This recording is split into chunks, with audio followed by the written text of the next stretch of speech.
All right, everybody. Welcome to Discovering Multifamily. I'm your host, Anthony Scandariato. And today we have a very special guest and a friend of mine, Justin Fraser. So, Justin Fraser is a apartment syndicator as well. He's heavily focused on actually the asset management. So, I want to hear a little bit more about that. At 88 Real Estate Capital, he also has his own podcast, through his company, True Multifamily, and he can talk about that as well. But from our previous conversation to recording this podcast, Justin's well on his way to over 700 units or so. Almost 700. Yep. Yep, within a pretty quick time period. So we want to hear his story on how he got into apartment syndication. His background on where he came from, and just want to hear his story and learn from it and go from there. So thanks again for having us, Justin. Thanks again for coming on. Thank you for having me. Yes, no, I definitely appreciate coming on. Love it. Loved having you on my podcast. And right. We had you on episode 24 of True Multifamily. That was excellent episode.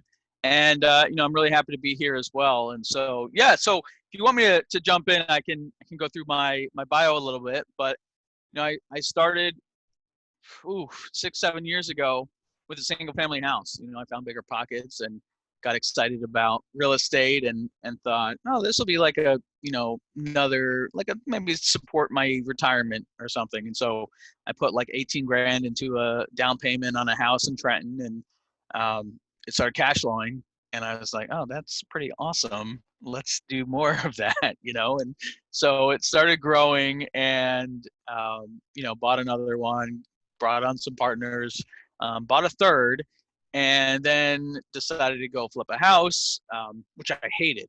It took me an entire year, to 50 weeks from purchase to closing. And every mistake that a flipper could possibly make, I made it.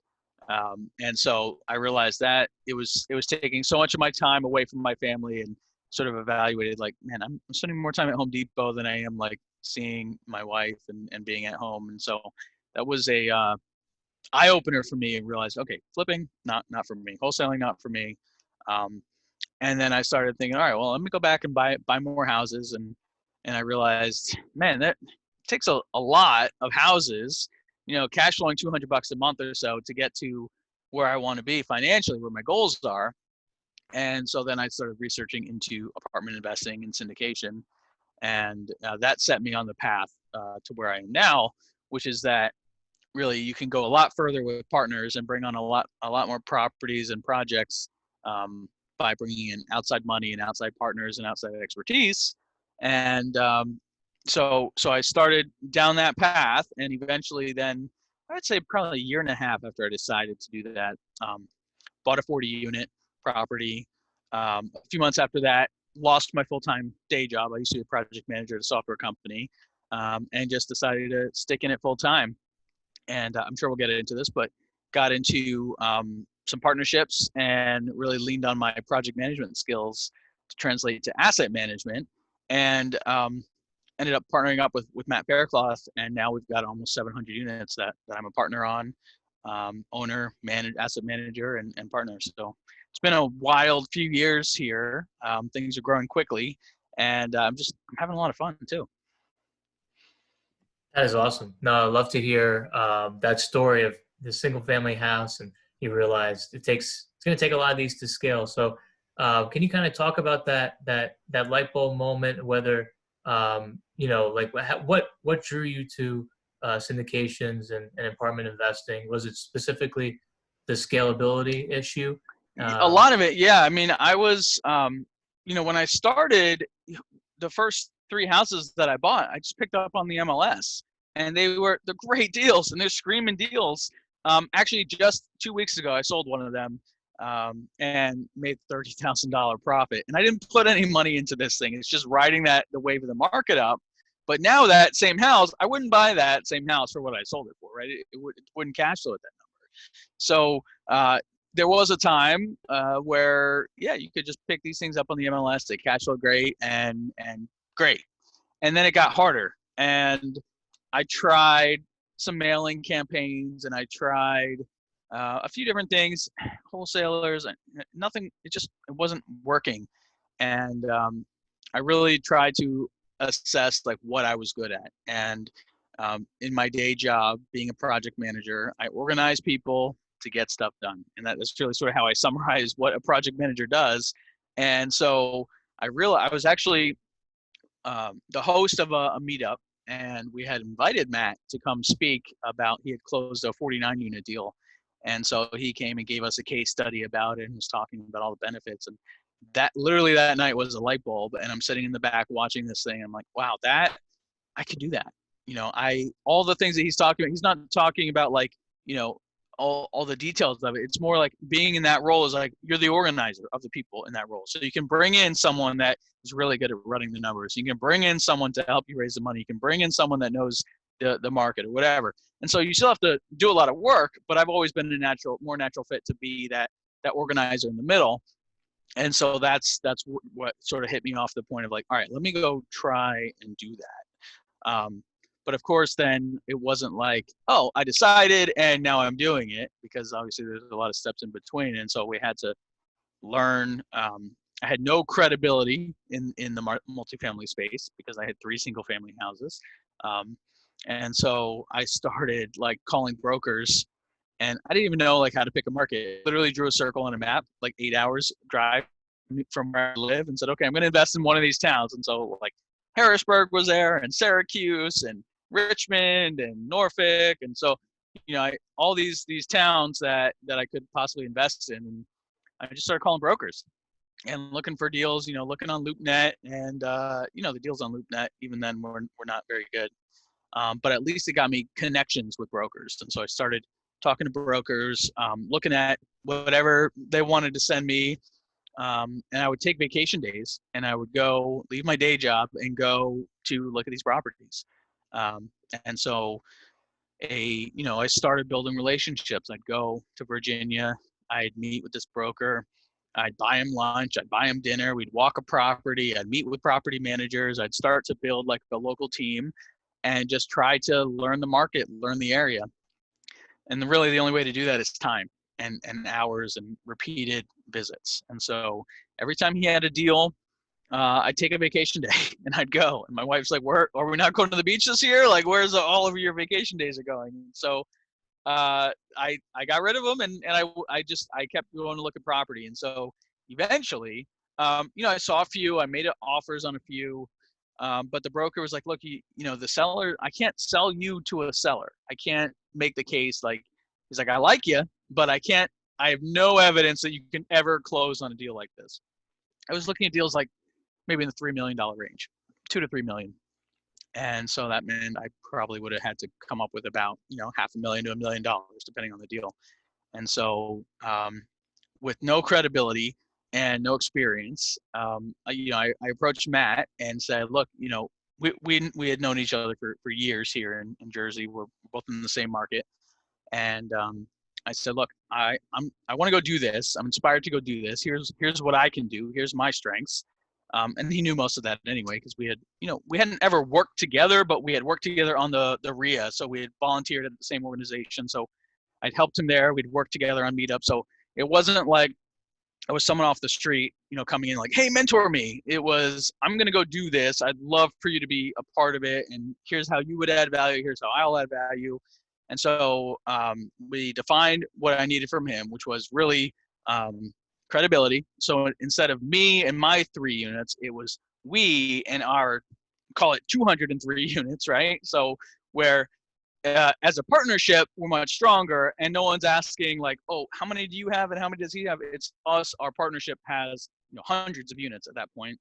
And then also like answer the phone and talk me through it, because especially as a first time syndicator, there's so many questions and so many unknowns. And so he agreed. And so for that, I gave him a piece of my piece. And, for me, that was equity well spent before we even had a deal. It was, we negotiated what percent of the deal he would get, what percent I would get. And then anything else I had to give away for other team members, that would come out of my share. And so I was fine with that. And so we, I got to work. And then finally, like after a few more visits to Harrisburg, Syracuse, Richmond, Norfolk, like every time someone called, a broker called me and said, hey, I've got a deal. It fits almost all your criteria. I had been looking for a 50 unit. This was a 40 unit. That was really the only criteria that missed, but it close enough. And so, we went for it and we bought it and we renovated it, and now we're holding it and we still have it. But that was really the first step in finding success. It was bringing on the right partner that could give me the pieces that I lacked, the credibility, so that I could go forward and get that first deal done. That's an awesome story. And I'd love for my listeners to understand the value more of the partnership that you formed with Matt, because some of my listeners would see that and be like, well, I don't really want to get involved with other partners. I just kind of want Mm-hmm. to, do this on my own and whatnot and see if I can do it. I Yeah. don't want to give up equity. They already start thinking that way, Yeah. that's the Yeah. wrong way to think about it. It's almost like if you have a deal and you're looking at it, you ask the question, how can you capitalize it? What's the best way? It's not, I can't do it, or make up an excuse or whatever it is. There are solutions, and that's, like you mentioned, through partnering, right? Yeah. I mean, my goal was buy a property, right? And I knew not that even on that 40 unit, I'm like, I'm not going to get rich off of this first deal. And I don't even consider my single family, like I consider that my 40 unit, my first deal, right? That's my first syndication, my first big multifamily deal. And I knew I'm not going to no one gets rich on their first deal. No, you're going to learn a lot. Like maybe you'll break even, right? And but the whole point was to establish myself as a credible multifamily investor. Didn't matter if I ended up with 30% ownership of the property, which would really be in a syndication model, be the absolute maximum one person could own on the general partnership. But most general partnerships are not one-man shows because there's just too much to do. There's too many different skill sets.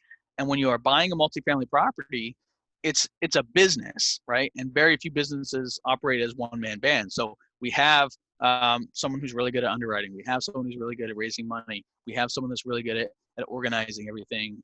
And so all together, the team is stronger than the individual. And so for me, I'd much rather have a few percentage points of a 200 unit deal than, 10, 12 percentage points of a 30 unit deal, right? It doesn't, the numbers are much larger on the larger scale projects. That makes a lot of sense. So for my listeners out there who are they were in Justin's position, buying single family homes in Trenton or wherever it is, which is where you bought yours, Mm-hmm. or even duplexes, anything 1 to 4, that it's nice to have, because I still own a couple of my duplexes, which just, they provide me nice cash flow, but that's about it. Yeah. Yeah. And I'm not actively looking to buy more because that's not my primary business. It's just like you. You had them, you had the cash flow, like you said, you sold yours for a nice profit without doing anything. Plus, you got cash flow along the way. So, it's almost like you see the unscalability of that, Mm-hmm. and you figure out how am I going to do this. So for my listeners, it's good to know that there is a way to scale up, and it is through partnering, and it doesn't matter if you have to give up a little bit or whatnot. You're not going to get rich in your first deal. I certainly didn't either through my syndication. So it is a slower process, but eventually it'll get you to where you want to go. And I think, like you mentioned, your goal was just to become known as an apartment owner, and so you can have credibility, and you could and obviously the experience is great, so you can capitalize on future deals. Yeah, and listen, there's nothing wrong if you want to stay in that 1 to 4 family space, small multis, and you want to run it on your own and not deal with anyone. Great, like that. It all comes back to your goals. And so for me, that wasn't my goal. It's not what I wanted to do. But I know a lot of people that are successful, and they don't want to have to answer to partners or investors or outside factors, and they just want to do what they want to do, and that's perfectly fine and great. It's just not what my goals were. Awesome. So what are you looking for moving forward? Obviously, you're still looking at buying apartment complexes, what type of apartment complexes do you buy, and what are you looking for once we're essentially out of the COVID-19 crisis? Sure. Yeah. So just to sort of button up on my story there is, after I left my job, or I was excused from my job, really, they let the whole team go. A few months later, I'm hanging around Matt's office, we're talking, and I went with him to his project in North Carolina, 198 units, and I'm like, look, I'm just another body. I can help. I understand the business, and so we went down there, and um, all of a sudden, like day one, I'm negotiating with contractors for him while he's over there doing something with the property manager. And he realized, oh, that it was sort of like this come along for the trip, and then realize all of a sudden, like, oh, wait, there's actually a role here, which is asset management. And that is, the person that's really responsible for executing the business plan of this business, right? Because I said multifamily properties are businesses. And so someone has to be the captain of that ship and run that business plan. And so Matt realized that he really likes to be the guy that, is on Bigger Pockets and on YouTube and raising money, not so much in the day-to-day on the calls with the property manager, dealing with like the details, right? And so we realized that if Matt can be the face and the brand and sort of set the strategy, and then I can come in and execute. And that ties directly into my project management skills, which is what I was doing. So instead of managing software projects, I'm managing this real estate project. And so came on as a partner in that project. And then that was at the very end of 2018. And now in 2019, we bought three properties, all in Kentucky. And so that was another almost 400 units that we brought on, over 400 units in Kentucky in 2019, which was awesome. And same thing, right? Writing the business plan, I'm executing the business plan. So daily calls with the property managers. A lot of people say asset management is managing the managers. That's true, but it's really the role that's responsible for executing the plan. And so that's making sure that we're marketing appropriately, that the PMs are performing, that we're providing the right type of product to the market, managing construction, all these things. Every project we have has a multi-million-dollar construction project going on right now. We're doing full renovations. So there's all kinds of really great things, but there's a lot of moving pieces that come with that. So now here in 2020, we look at it as we have a team. So where I'm the asset manager, Matt's the capital raiser. We have a guy who does all of our underwriting, and then we have a guy that's like the CFO type role for the company as well. And so together, we form a great partnership where all aspects are handled. Because I can underwrite deals, I've done it, but I don't like doing it. I don't like staying in tune. Markets drop this rate today. That's fine. I don't like staying in tune with that kind of stuff. That's really not what I'm great at and not what I enjoy. So we have a team member that can handle that kind of stuff. And so we've all like settled into a role that we're good at and that we enjoy doing. And so together, right, we form the general partnership, and then we all raise money and we all are all part of it. But then everyone has their job, and then I go and I run it. And so now we as a team are looking for more deals in the, I'd say, 150 plus range. But I mentioned to you before we got on, I actually have 3 properties that are under contract right now. And they're all under 100 units. So one is just for me. It's a 20 unit. It's actually immediately next door to my 40 unit. So I'm buying it so that I can sort of control the block. So I got that one under contract before coronavirus. We'll wait until after coronavirus and we'll buy it and we'll renovate it. But the other 2 were deals that were brought to me by people that are thinking the way that I was thinking when they need a helping hand. They need some credibility. They need some expertise. They need some experience. So they found the deal. They've underwritten it. We've sort of passed it through our filters with our team that says, yeah, this is a very good deal.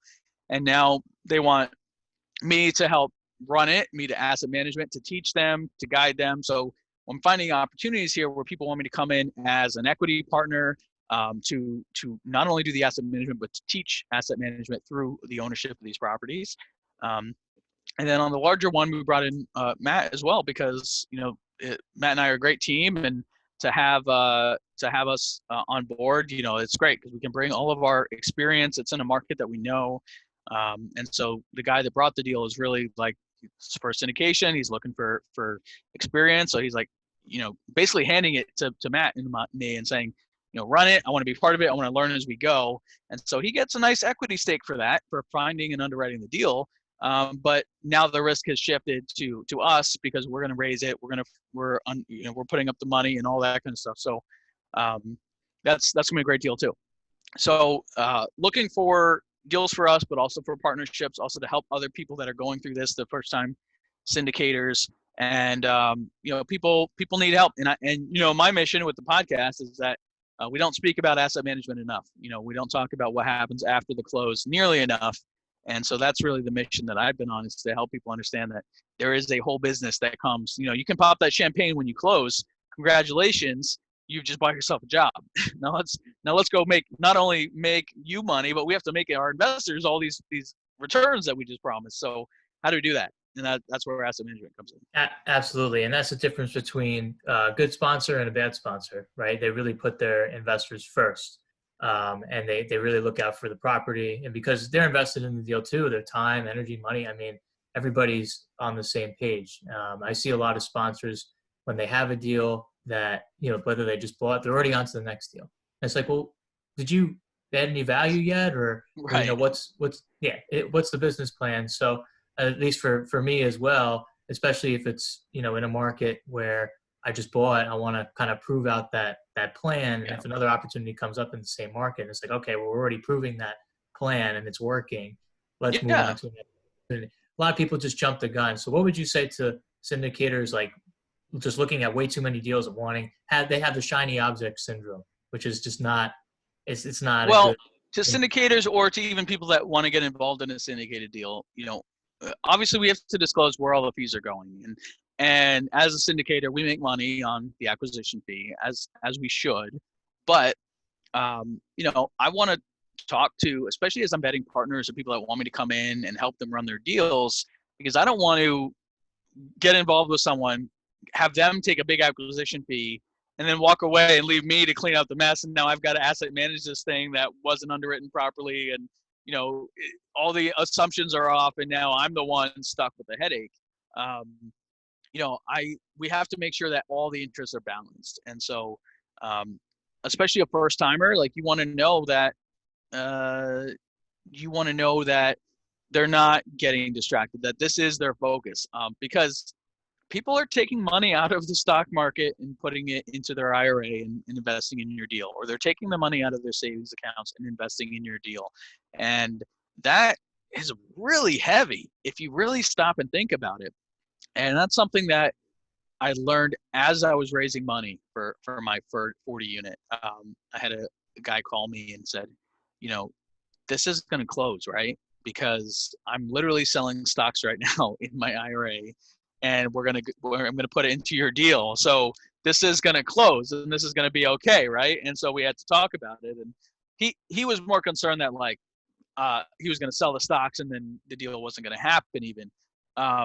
He understands the risks of real estate, but that it really hit me heavy. Like, this guy worked for years to save up money to put it in the stock market, and now he's saying, "Yeah, I'm going to put it with Justin." And oh my God, that is a very, very heavy burden that I take very, very seriously.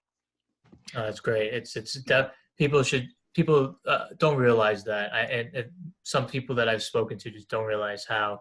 50 to 100,000 for some people, it's a lot of money. And, it depends, especially if, you have 506Bs where some of them are not accredited versus accredited. That's a whole different discussion. But, the key focus is the asset management is really, really important. So I would encourage my listeners to look at True Multifamily's podcast and go to his website. And listen to, I was on his podcast. I kind of talked about an appraisal issue that I had, which we overcame. But I'd encourage them to listen to it, sign up for it, and kind of really understand what happens after you close on a property, because the hard work's not done. Yeah, you get some nice acquisition fees or whatever, but that's not what this business is about. It's about performance. Yeah, and listen, I had a guy call me, and he wanted me to get involved in a deal, and we talked, and I just talking to him about his goals, how he found it, what he's looking for. And he was like flat out. He's like, look, I need this acquisition fee. He's like, I need some money in my account. I need this, I need that. And I was like, I appreciate you telling me that. I got to walk away. Like how desperate he was to get that acquisition fee. And listen, we all need money. I need money. You need money. We all need money. But the fact that like he was overlooking things in the deal because he needed the acquisition fee. And it's like, if you've done all your homework and you can show it and prove it and show that this is a good deal, great. You have earned that acquisition fee, right? But if you're negotiating, you're asking me to come in and help you and you're already negotiating and say, I need a little more than the acquisition, I'll pay you on the back end. I'm like, that just means you're trying to take that money up front and run. And I had to run away from that guy. And so it's, we want to align everyone's interest for the duration. So yes, we're going to get paid in the beginning, but we're also going to get paid in the middle. And then ideally we all get paid on the end, and the more successful the end is, the more successful I am. So that's really how we try to spread the interest, we spread the compensation so that everyone gets paid the whole way through. Makes a lot of sense. Yeah. Perfect. So how can people find you, Justin? We're about to wrap up the Sure. podcast. Well, hey, this was fun. Definitely enjoyed it. Listen, Matt and I rolled out this program. We actually just rolled it out this month. It's only been a few weeks, but we're calling it DeRosa Insiders. And what it is a paid Facebook group where we're putting up videos and content and access that people cannot get through YouTube or through anything else. So there's already like 25 videos up there, and we're uploading like 3 a week right now. And the whole purpose is to give a look at what it's really like to run this company that we're running. Whether it's, a one-on-one ask me anything type thing. We do, we had our acquisition specialist on there the other day, and we just talked for an hour about how he finds deals and what he looks for in a good deal. Matt's on there all the time doing live Q&As with people. We're going to be offering some cool incentives like one-on-one coaching. I'm on there talking about asset management every week. The idea is that we're showing what it's really like. And even like something that might seem silly that you may never even expect, but like Matt and I did a 5-minute video at one of our properties because we had certain unwanted ladies of the night coming into our hallways in the winter and basically living in our hallways and doing everything that they shouldn't be doing in our hallways. And so how do you deal with that? So it's like a thing you might not think of, but we're going to put it out there and we're going to show we're really not hiding. It's all unfiltered. It's the real life of what we're actually going through. So anyway, listen, it's $1. The first month is just $1. Right now we're running a special where after that first month, it's $24 a month. We figure, look, if you're going to one conference a year, we're trying to deliver more value for less cost than what that would be. And so we think that it's absolutely worth it. I wish I had that when we were getting started. So all you have to do is text DeRosa, that's DEROSA, to 66866, and 66866, and you'll get I don't know, we have a basket of goodies with like some great links. A lot of coronavirus stuff is on there. That's all free. All of our property managers' responses to coronavirus, the communication we're sending out, that's all included. And then there's instructions in there on how to sign up. And yeah, come see us on DeRosa Insiders. It'd be great to have you. So just DeRosa to 66866. Awesome. Thank you so much, Justin, for coming on. Really appreciate it. And that's a wrap for this Discovering Multifamily episode. And give a round of applause again for Justin Fraser. Really appreciate you coming on. And hope you guys got a lot of value out of this conversation. Thank you, man. All right. Excellent. Thank you.